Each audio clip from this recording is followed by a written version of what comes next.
تبارك الذي نزل الفرقان على عبده ليكون للعالمين نذيرا۔ السلام علیکم ورحمۃ اللہ وبرکاتہ۔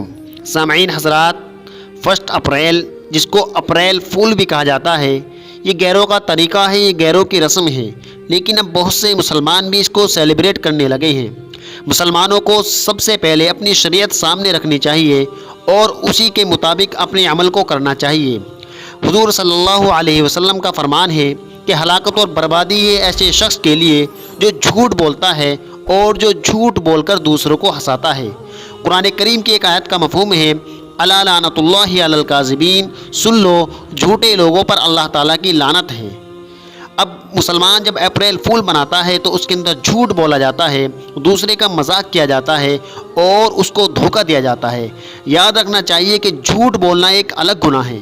اللہ کے نبی صلی اللہ علیہ وسلم نے فرمایا کہ منافق کی 3 علامت ہے، ان 3 میں سے ایک علامت یہ ہے، یعنی پہچان یہ ہے کہ وہ جھوٹ بولتا ہے۔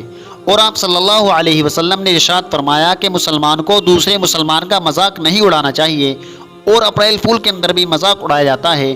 اور اسی طریقے سے آپ صلی اللہ علیہ وسلم نے فرمایا کہ دھوکہ نہیں دینا چاہیے، اور اپریل فول کے اندر دھوکہ بھی دیا جاتا ہے۔ یہ غیروں کی مشابہت ہے، اور حدیث شریف کا خلاصہ ہے، دوسری حدیث کے اندر موجود ہے من تشبہ بقوم فہو منہم، کہ جو انسان کسی دوسری قوم کا شعار اختیار کرے گا، کل قیامت کے دن اسے اسی کے ساتھ اٹھایا جائے گا۔